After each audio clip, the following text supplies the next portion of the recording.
Learn about 2 ways an argument might miss the point and lead to an incorrect conclusion.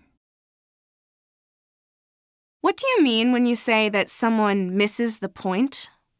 Let's imagine that 2 people, say a mother and her teenage daughter Stacy, are having a phone conversation on a Thursday evening. Stacy has called from a friend's house to try to convince her mother to allow her to stay out 2 hours beyond her curfew that evening. Hi, Mom. I was wondering if I could stay here at Sarah's house until 10.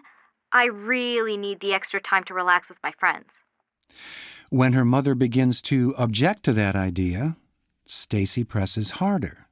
Please, Mom. You know how teenagers can get so stressed by homework and other after-school stuff?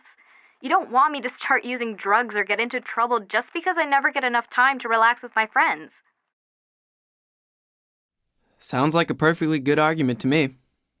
Well, let's take a moment to think about what the daughter is saying. The young girl wants her mother to conclude that she can stay out later.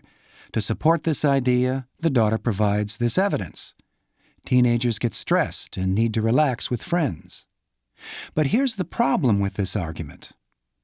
The evidence the daughter provides does not necessarily lead to the conclusion she hopes her mother will reach.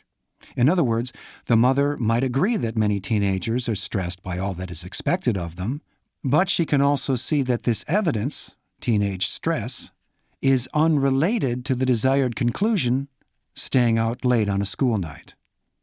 In fact, the mother might make this conclusion. Stacy, don't you think staying out late on a school night is likely to create stress, not reduce it? So, in trying to support her argument, the daughter has missed the point. Her argument has an irrelevant conclusion, meaning that the conclusion doesn't have anything to do with the evidence given to support it.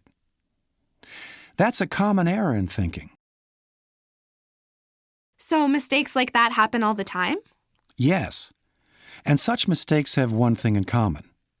A person makes an argument and reaches a conclusion, but fails to prove that the conclusion is true or relevant to the argument. Let me give you another example. Suppose that an 8th grade student, we'll call him Anthony, decides to run for class president. And let's say that Anthony's friends suggest that he prepare a campaign poster listing all the reasons he would make a good president. On the poster, he lists his personal qualities of honesty and responsibility, along with his leadership experience as a 7th grade class vice president.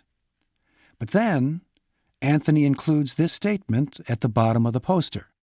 You must vote for me because an 8th grade class president needs 7th grade leadership experience.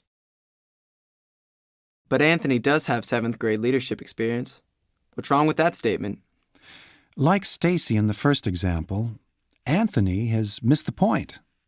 Anthony assumes that students will accept the first part of his statement because they will agree with its conclusion. In other words, his classmates will agree that they must vote for him because they already agree that an 8th grade class president needs 7th grade leadership experience. But here's the problem.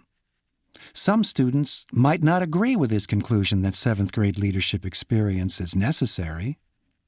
So, if Anthony thinks students have to vote for him because they already accept his conclusion as true, then he's made an error in thinking. This error is called begging the question. And in begging the question, poor Anthony has missed the point.